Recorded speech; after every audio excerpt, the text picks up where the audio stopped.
Hello guys, magandang oras po sa inyong lahat.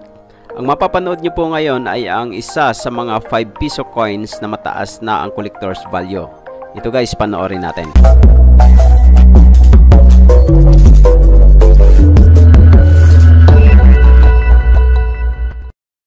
Guys, may natatabi ba kayong kakaibang barya?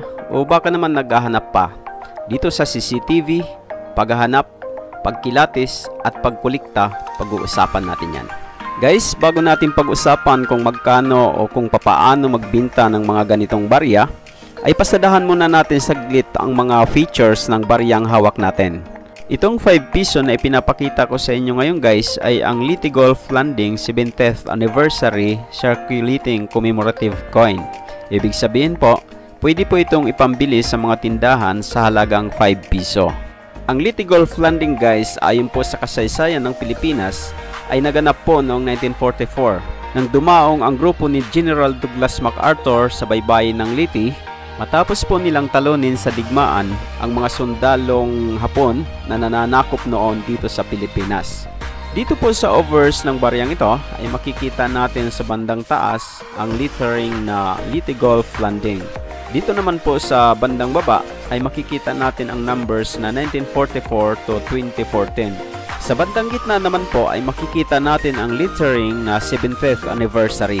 Makikita din po dito sa larawan si General Douglas MacArthur kasama ang kanyang pinamumuno ang mga sundalo. At ayon po sa kasaysayan, kasama din po dito si Sergio Osmeña na kasalukuyang presidente ng Pilipinas sa panahon na yon. Dito naman po sa reverse ng baryang ito ay makikita natin sa bandang gitna ang 5 stars. At sa bandang baba nito ay makikita natin ang signature ni General Douglas MacArthur. At sa bandang taas po may nakasulat na naka-arc ang kanyang form na ito po ang ating mababasa. Ayan po. Dito naman po sa bandang baba ay makikita natin ang logo ng Bangko Sentral ng Pilipinas at ang lettering na 5 piso. Ngayon naman po ay pag-uusapan natin kung paano magbenta ng mga ganitong barya at kung magkano ang estimated collector's value ng ganitong mga coins. Base po sa nakuha kong datos sa Numista Philippines, ito po ang kanilang ibinibigay na price sa baryang ito. At ayon naman po sa isang sikat na online selling platform, ito naman po ang kanilang ibinibigay na price ayon sa mga nagbibenta doon. Guys, kung mayroon po kayong hawak na ganitong mga coins o iba-iba pang mga uri ng coins na maaaring magkaroon ng mataas na halaga, ay mag-research po kayo. Alamin nyo po muna bago kayo magbenta.